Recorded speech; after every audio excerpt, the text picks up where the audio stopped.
My name is Duddits, I do builds and stuff, and today I want to talk to you about my balls. I don't want you to touch my balls, I don't want you to make my balls explode. Now seriously, I'm talking about a weapon that is really good, goes under the radar every single season, and next season, on Tuesday, we've got elemental orbs coming in, where we're going to be able to throw these elemental balls, and the weapon, of course, what I'm talking about is the Ruinous Effigy. This, I think, is the most closest thing we've got to these elemental orbs. Obviously, I don't know for sure, but stay tuned, I'm going to break this weapon down. The Ruinous Effigy is a trace rifle, void, it's exotic, 1000 rounds per minute.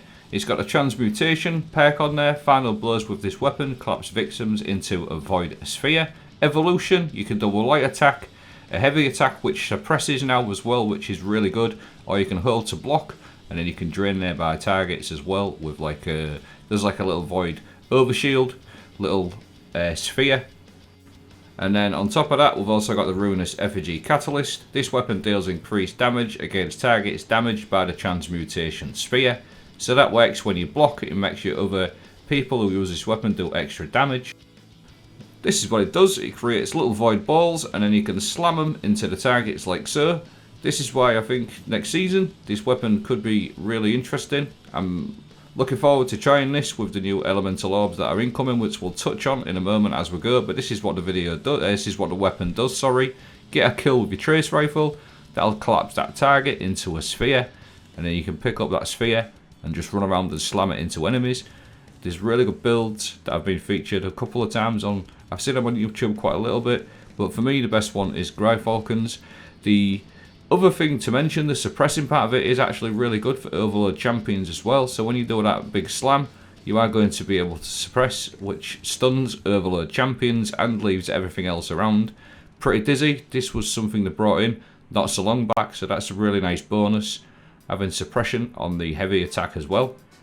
A couple of really nice exotics to pair with this, but on a hunter specifically, Gyrfalcons is just absolutely crazy because every time you come out with invisibility, it makes your void weapons have volatile rounds. This also applies to the spheres.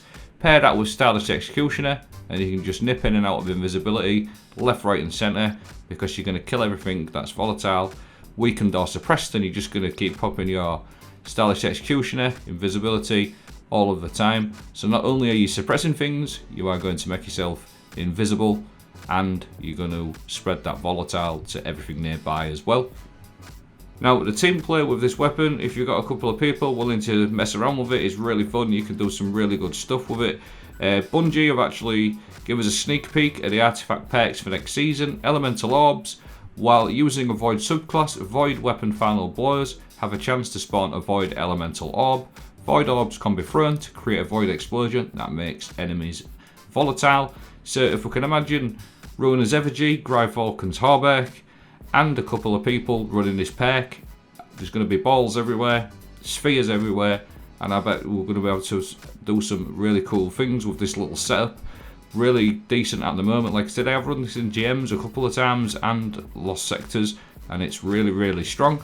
Another thing that works pretty nice with this as of Tuesday is Frenzied Stacks. Your armor charge grants bonus damage to your thrown tangles or elemental orbs. So they're a bit like weapon surges, but for your elemental orbs. So the more damage, the more armor charge you've got and things like that. So it's really good.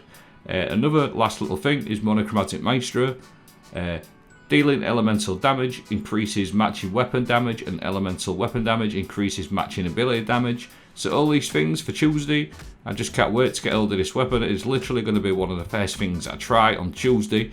This weapon with a couple of mates, maybe messing around in some of the new activity. Let me know what you think of this video. Thanks for watching. I hope you have a great day.